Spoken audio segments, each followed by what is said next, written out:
Bonjour à toutes et à tous et bienvenue au rendez-vous du 13h de ce lundi 11 mars 2024. Voici le sommaire. Les partenariats pour l'avènement de l'intelligence artificielle se multiplient. Une collaboration avec le Sénat canadien est en cours. On fait le tour d'horizon dans ce 13h. L'accès au marché, c'est le dossier économie de ce lundi. Que comprendre par l'accès au marché? Quelles sont les stratégies d'accès au marché? Comment accède-t-on à un marché local, régional ou international? On en parle dans un instant. Entrée en compétition des Guépards U20 aux Jeux africains Accra 2023, la rencontre face aux Scorpions de la Gambie au stade Omnisport d'Accra s'est soldée par un score nul. Bruno Swahili nous fait le point dans cette édition. Démarrons rapidement avec ce communiqué de l'imam Idrissou Boukari, président de l'Union islamique du Bénin, à l'entame du mois béni de Ramadan 1445 du 11 mars 2024. Chers frères et sœurs en islam, ce dimanche 10 mars 2024 correspond au 29 Chaban 1445 de l'an égérien.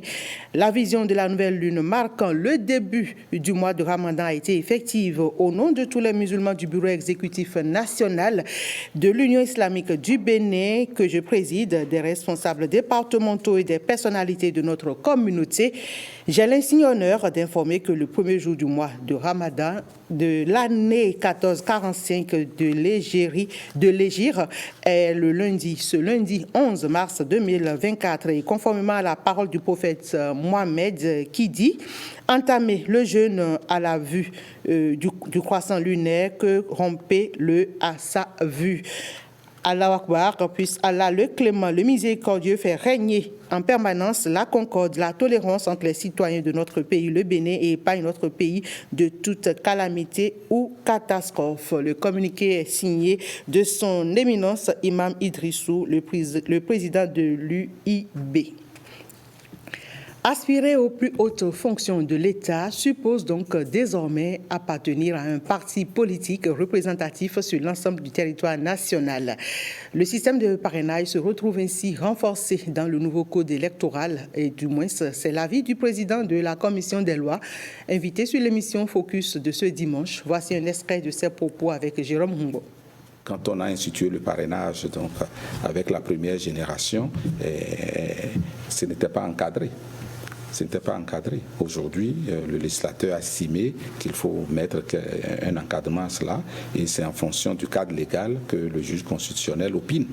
Quand le juge constitutionnel a rendu cette décision, le cadre légal n'était pas le même que ce qu'on aura bientôt si cette loi que nous avons adoptée au Parlement la fois dernière arrivait à être promulguée. Ça incite à ce que chacun n'ait pas le libre loisir donc de désobéir à son parti. Les questions de transhumance politique et tout ça, il faut les régler. On nous a toujours accusés de ne pas suffisamment donner des réponses fortes à la question de transhumance dans le pays et autres. Quand vous vous fixez comme objectif les problèmes donc, qui nous assaillent depuis, il faut leur apporter des solutions, vous y allez et puis après vous évaluez. Nous avons institué le parrainage, nous avons institué des critères de représentativité au niveau national pour les partis politiques, mais cela n'a pas totalement empêché ce qu'on observe déjà. Et déjà, certains sont sceptiques et disent que ces réformes-là ne vont pas survivre à leur auteur principal. Est-ce que vous voyez? Donc il ne faut pas laisser ça comme ça. Le président de la République qui va passer la main, ce serait un échec pour le pays, un échec personnel pour lui si tout cela sombre et que demain nous replongeons donc dans la cacophonie et donc dans la pagaille que nous avons eue au niveau de l'animation de la classe politique et au niveau du système partisan. Donc tout mécanisme qui permet de renforcer les partis politiques, de fidéliser donc les membres des partis politiques par rapport à leur engagement, par rapport au choix qu'ils ont eu à faire de fédérer leur énergie, leur intelligence en créant donc ce cadre de conquête de pouvoir. Tout ce qu'on peut faire dans ce sens, ça va pour le renforcement de la démocratie et pour le renforcement de l'unité nationale. Il faut promouvoir cela. C'est acté. L'Assemblée nationale a validé la modification du code électoral le 5 mars dernier. Une révision qui, au-delà du chevauchement des dates des élections prévues en 2026, tranche sur la question des parrainages, mais apporte de nouvelles exigences pour tout aspirant aux plus hautes fonctions de la République. Dans l'élément qui va suivre, Ulaïs Balogun passe à la loupe cette innovation contenue dans la loi modifiée du code électoral. Si le scrutin présidentiel est présenté comme la rencontre d'un homme et de son peuple, il est aujourd'hui plus structuré avec la loi 2023-13, modifiant et complétant la loi 2019-43 du 15 novembre 2019, portant code électoral en République du Bénin. Désormais, les organisations partisanes jouent un rôle décisif dans la structuration de l'offre électorale. Plus aucun candidat ne peut se présenter à la présidentielle en dehors des partis politiques. Conçu comme un outil de régulation de la conflictualité partisane, le code électoral révisé fait exigence aux aspirants à la plus haute fonction de l'État d'avoir un leadership affirmé et des appuis politiques partout au Bénin. Il ne saurait d'ailleurs en être autrement. Celui qui incarne le pouvoir d'État se doit d'être représentatif, puisque issu d'un parti politique national, représenté et ayant des représentants dans toutes les contrées du pays. En Europe, les dirigeants sont toujours issus des partis politiques. Cas de l'Allemagne, avec Angela Merkel, issue de l'Union chrétienne démocrate. Elle a été chancelière de 2005 à 2021. Et cas du Canada, avec Justin Trudeau, issu du Parti libéral du Canada. Autant de faits qui convainquent de l'utilité, de la grandeur et de l'envergure des partis politiques ainsi que de leur présence partout sur le territoire national.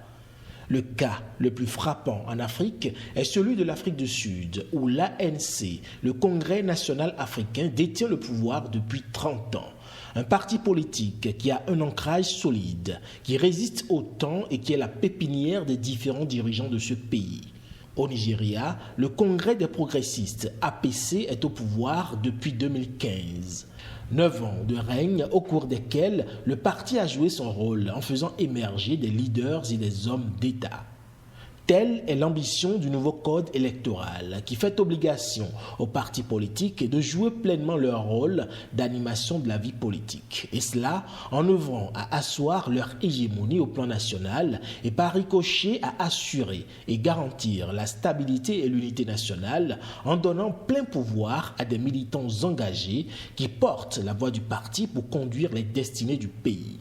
Le nouveau code électoral n'aura rien inventé. Juste œuvrer à faire des partis politiques la niche des futurs dirigeants de ce pays. Diverses sont par ailleurs les appréciations de l'opinion publique sur cette modification du code électoral. Certains d'entre vous ont d'ailleurs partagé leurs impressions à nos reporters. Voici l'essentiel de leurs propos avec Roger Peteka, Jérôme Humbo, Doris Oolabi et Jules Akoikou. C'est un nouveau code qui permet de régler assez de problèmes qui existaient déjà. Cela prouve vraiment qu'il fallait cette relecture-là du code électoral pour avoir un produit final qui répond aux aspirations, que ce soit des partis d'opposition, que ce soit aussi des partis de la mouvance. Toute personne qui veut diriger le Bénin devra tout faire pour se retrouver dans un grand ensemble, dans un parti politique. C'est un acquis du système partisan. On a de véritables partis politiques qui sont capables de produire des présidents de la République. Là où ce code est génial, super, bien réfléchi, est que ça permet aux hommes politiques de faire des grands regroupements. Vous allez constater que ce code est venu corriger beaucoup d'erreurs que le monde politique commet depuis des années. Avant, on a plus de 200 partis politiques dans un petit pays comme le nôtre. C'est pas génial. Je vois que c'est bien pensé. Le système partisan est en marche vers sa consolidation et sa concrétisation. Et ce code tel que ça a été modifié, vraiment, ça permet même de consolider le système partisan dans notre pays. Aujourd'hui, si vous aspirez à une autre fonction de la République, vous devez nécessairement appartenir à un parti. Et ça commence par le militantisme. Vous devez commencer par militer au sein d'un parti. Et aujourd'hui, il faut aussi chercher un parti fort. Avec ces articles, il faut de grands rassemblements, de grands partis. C'est un défi qui nous est lancé au niveau des partis politiques. Parce que 20%, ce n'est pas petit. Donc, nous devons militer, nous devons aller convaincre nos militants à la base. On est passé de 10%. Et là, maintenant, relativement, on passe à 15%, on passe à 20%. Cela voudrait dire tout simplement que les formations politiques ont désormais un travail important à faire. Pour quiconque aujourd'hui veut accéder à une fonction politique, il doit d'abord appartenir à une formation politique, être véritablement militant, avoir une certaine conviction, et c'est ce qui a manqué par le passé.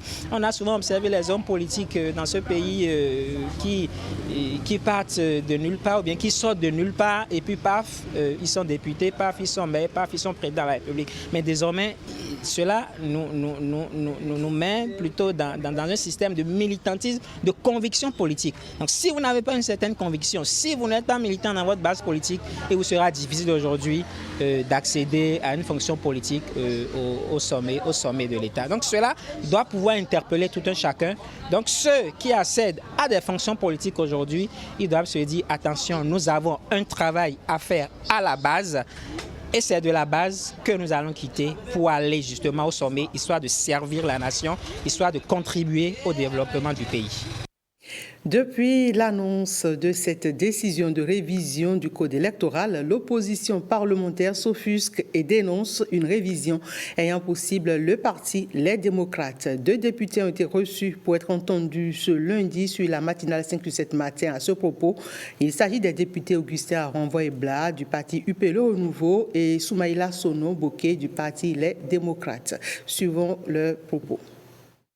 Les aspirations de notre peuple se retrouvent dans le préambule de notre Constitution, où nous avons opté pour le système multipartisan. C'est très important de le rappeler. Nous ne pouvons pas naviguer à vue.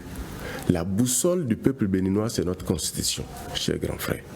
Nous ne devons pas nous écarter de ce que la Constitution nous prescrit. On ne peut pas forcer un peuple à aller au développement en le privant des fondamentaux de ce que ces textes lui demandent.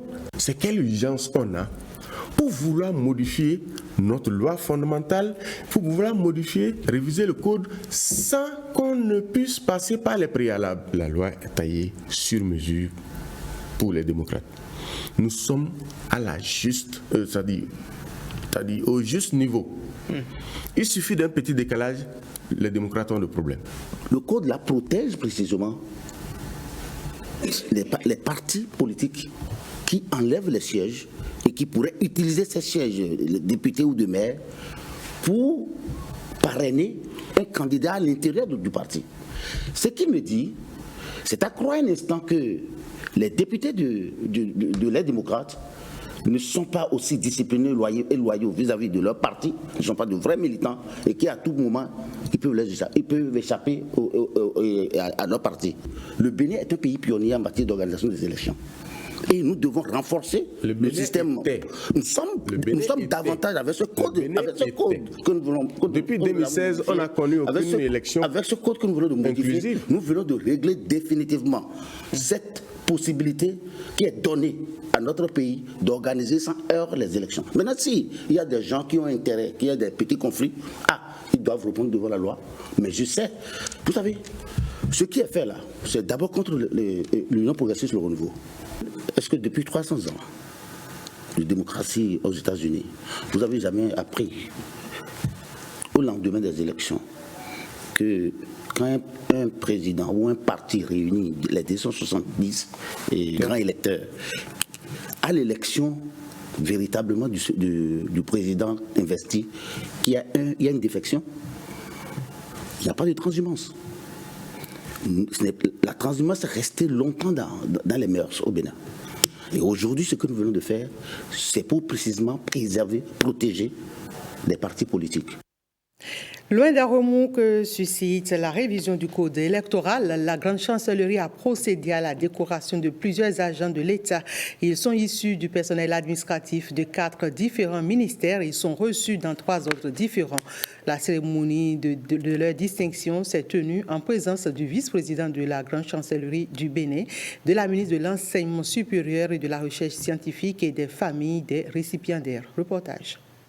Au nom du président de la République, grand maître de l'ordre, et en vertu des pouvoirs qui nous sont conférés, nous vous faisons officier de l'ordre national du Bénin. L'excellence, le mérite et le dévouement à la cause de la nation sont à nouveau célébrés au sein de l'administration publique du Bénin. La grande chancellerie distingue 52 agents de l'État au grade d'officier et de chevalier. La grande chancellerie reçoit ce jour, dans l'ordre national, de valeureux citoyens qui ont accompli des actions de grande portée et qui ont été reconnus par leur travail et leur dévouement au niveau de leurs structures respectives. C'est donc avec un réel plaisir et une fierté légitime que je procède ce jour à la présente réception dans les différents ordres nationaux. Je voudrais vous dire, tous autant que vous êtes, que vous méritez bien vos citations dans les différents ordres nationaux. Sur les 52 récipiendaires, 28 dont 6 femmes sont reçues dans l'ordre national du Bénin, 13 dont 9 femmes dans l'ordre du mérite du Bénin et 11 dont 2 femmes sont citées dans l'ordre du mérite social. Qu'il plaise au ciel que nous ne nous arrêtons pas en si bon chemin, afin non seulement de drainer d'autres cadres de l'administration par l'exemple, et que cette récompense soit un nouveau départ émulateur, l'élan de la prise de nouveaux engagements, chacun à son niveau, pour de nouvelles contributions au développement de notre chère patrie, le Bénin.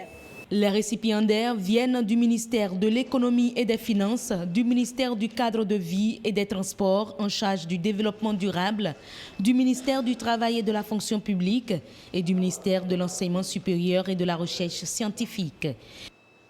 Fin de visite au Bénin de Jean Todt. Le séjour à Cotonou de l'envoyé spécial du secrétaire général de l'ONU pour la sécurité routière a été ponctué par une série d'activités. En toile de fond de cette visite, des questions liées à la protection des vies humaines sur nos routes. L'ancien président de la Fédération internationale de l'automobile a émis quelques recommandations à la faveur du point de presse animé dans un espace hôtelier à Cotonou.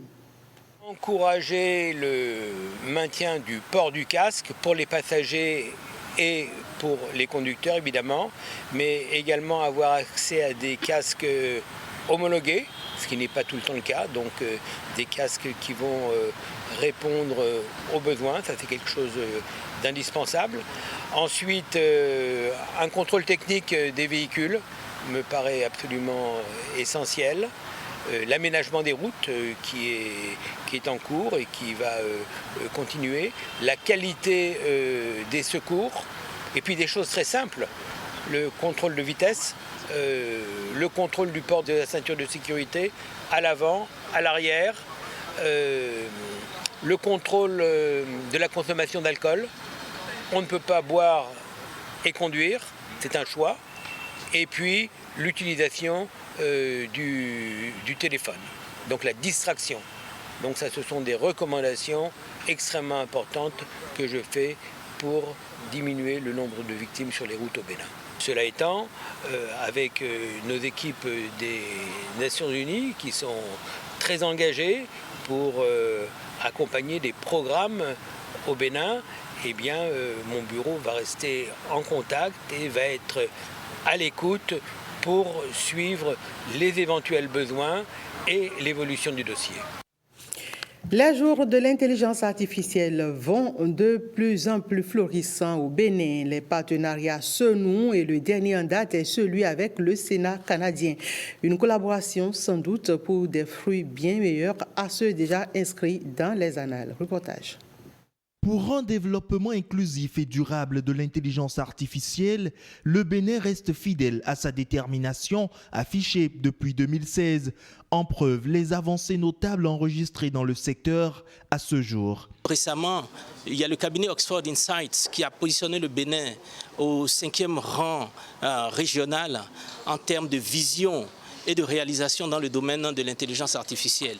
Au niveau mondial, en tout cas en termes d'IA, nous sommes 97e sur 198 économies, il faut le voir.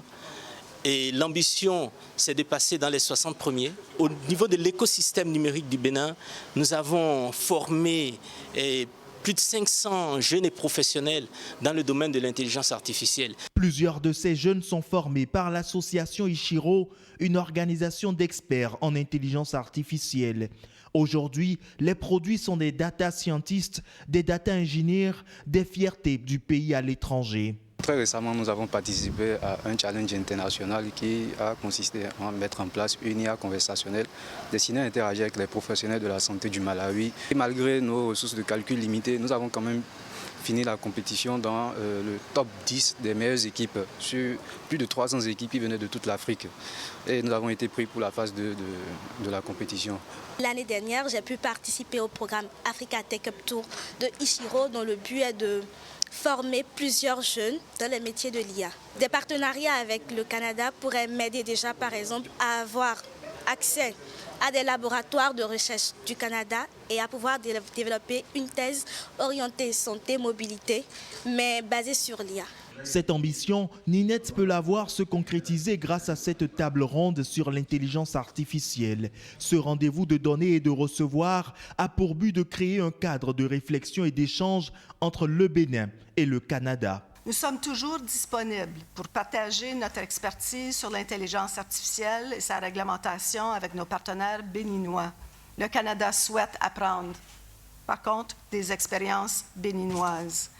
Je sais, par exemple, que les entreprises et universités canadiennes collaborent et veulent collaborer avec les acteurs du Bénin en raison de vos avancées marquées. En tant que l'un des 7 pays africains ayant élaboré une stratégie nationale d'intelligence artificielle, nous sommes également ouverts à des partenariats internationaux, notamment avec le Canada, leader reconnu dans le domaine de la recherche et de la commercialisation en intelligence artificielle. La présente table ronde offre ainsi une occasion propice pour renforcer les liens de coopération dans ce domaine entre nos deux États et continuer d'explorer donc ces opportunités-là, notamment dans le cadre de l'exécution de notre plan de travail pluriannuel. Cet espace de dialogue collaboratif connaît la présentation d'entreprises canadiennes et béninoises spécialisées en IA. Une preuve de garantie d'une approche participative, transparente et éthique pour accélérer l'essor de l'intelligence artificielle au Bénin.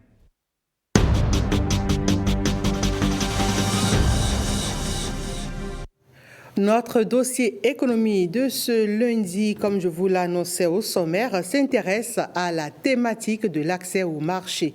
L'accès au marché qui désigne le degré suivant lequel les produits et services peuvent être librement commercialisés sur les marchés d'exportation. Quelles sont les stratégies d'accès au marché ? Comment est-ce que accéder à un marché local, régional ou international peut impacter la croissance d'une entreprise ? Le dossier du jour apporte des éléments de réponse. L'entrepreneuriat, un secteur dans lequel Steve s'investit depuis quelques années. Techniquement, depuis 2008, la réflexion se faisait. On a commencé les premiers pas en 2011. J'ai créé l'entreprise personnelle en 2017. Tout est parti d'un constat. Le premier problème, c'est l'accès difficile aux équipements agricoles pour les producteurs africains. Le deuxième problème qu'on a vu, c'est l'accès au marché. Donc, un producteur, généralement, il ne sait pas où vendre. Donc, le produit pourrit parce qu'on a beaucoup de pertes. C'est donc pour apporter des solutions que Steve a cofondé son entreprise de services agricoles. Et sur la thématique de l'accès au marché, l'entrepreneur a développé une expertise. Déjà, il faut avoir des réseaux de contacts. Donc, ces réseaux de contacts nous permettent d'analyser ce marché. On a également l'infrastructure. Donc, je vais arriver sur un marché. Donc, si je veux vendre, par exemple, des biens et services, est-ce qu'il y a des routes? Est-ce qu'il y a des points de stockage, l'Internet qui marche? Mais en réalité, que peut-on comprendre par accès au marché? L'accès au marché, c'est la présence sur les espaces de vente et d'achat, c'est la présence face aux opportunités, c'est pouvoir répondre efficacement à des besoins de consommateurs et pouvoir en tirer un profit. Donc le marché, c'est en fait là où se retrouve la demande et l'offre ira vers cette demande-là pour pouvoir la satisfaire. Pour accéder au marché, l'entrepreneur doit franchir plusieurs étapes. La première étape, c'est d'avoir fait au moins une étude de marché. C'est connaître l'environnement dans lequel je veux proposer mon produit, connaître la concurrence, mais aussi savoir écouter et comprendre le besoin du consommateur. Donc une fois que j'ai identifié à partir de mes hypothèses qui a besoin de mon idée, je vais revenir faire une appréciation qualitative, faire goûter, faire tester, ainsi de suite. Donc, un entrepreneur qui est capable d'aller au contact du consommateur est prêt à accéder au marché. Et quand on parle de marché, il peut être identifié en fonction de l'attraction géographique qu'il exerce. Ainsi, on peut distinguer le marché local, le marché régional ou encore le marché international. Quand je prends par exemple le marché local, c'est un marché de proximité. C'est vrai que je n'aurai pas forcément un prix très élevé, mais tout ce qui est charge à la douane, tout ça là, c'est exclu. Et quand j'ai une vision de me faire reconnaître à l'extérieur, le marché local ne me suffira plus. Si mon entreprise grossit, j'ai besoin de plus de ressources humaines, donc création d'emplois, et en tant qu'entreprise, je vais payer mes impôts. Et quand j'ai une marque suffisamment forte, reconnue à l'international, je fais rayonner le Bénin à travers un produit de qualité. Ce qui est curieux, dans la sous-région, les produits béninois ont une très très bonne réputation. Ce qu'il nous faut, c'est de passer à notre échelle artisanale, à une étape semi-industrielle et peut-être industrielle. Une ambition qui renforce la dynamique du gouvernement de faire du Bénin un hub industriel. On parle sport à présent avec les Jeux africains Accra 2023. Les Guépards U20 sont entrés en compétition face aux Scorpions de la Gambie. Au stade omnisport d'Accra, les hommes de Mathias Deguenon ont obtenu le nul avec 0 but partout. Bruno Swahili. Le nul 0 but partout enregistré quelques minutes plus tôt entre le Ghana, pays hôte des 13e Jeux africains, et le Congo n'aura finalement profité ni aux Guépards U20 ni à leurs adversaires, les Scorpions des moins de 20 ans de la Gambie. Dans un match très engagé physiquement, Gambiens et Béninois ont tellement laissé de leurs plumes sur la pelouse que face au but, l'immanquable est devenu bien manquable. Illustration parfaite sur quelques rares occasions des poulains de Mathias Deguenon en manque de lucidité dans la finition en première partie. Mais ceci n'est qu'un avant-goût de la cruelle maladresse qui va caractériser la seconde partie et singulièrement ses 25 dernières minutes. 65e minute, Mansour Mbaye se loupe complètement sur une balle de but toute offerte. La Gambie bute à nouveau sur coup franc face à Abdulrahman Karim. Réaction des Guépards U20 dans les 10 dernières minutes. Mais comme si cela était écrit, pas de but entre les deux formations et cette dernière balle de match n'aura laissé que quelques secondes d'espoir sur cette action avant de se terminer comme toutes les autres qui ont marqué ce Gambie-Bénin. Statu quo dans le groupe A, pas de leader à l'issue de cette première journée des matchs de poule des Jeux africains. Ghana, Congo, Bénin et Gambie sont à parfaite égalité. Tout est à refaire lors de la deuxième sortie face au Congo pour les Guépards. Même enjeu entre le Ghana et la Gambie. Je crois que avec un peu plus de la concentration et disons avec l'application, nous pouvons y arriver devant les buts. On a été trop rapide devant les buts, il n'y a pas de la concentration devant les buts. Donc ça fait qu'on n'a pas pu concrétiser ce qu'on a eu comme occasion. Donc avec un peu plus d'engagement, là, nous pouvons y arriver. Et on a beaucoup travaillé à l'entraînement, la finition. Bon, maintenant, c'est un peu de manque de concentration. J'espère que le match qui suit, on viendra avec beaucoup de concentration. On était un peu tendu de gagner et pour montrer au peuple béninois que nous sommes ici pour remporter le trophée. Hors de nos frontières, on retient en bref qu'au Sénégal, le candidat Khalifa Sall lance sa campagne pour la présidentielle. Le Gabon réintègre la communauté économique des États de l'Afrique centrale et en France, des intempéries font plusieurs disparus. Voilà, c'est tout pour ce 13h. Merci à toutes et à tous de l'avoir suivi.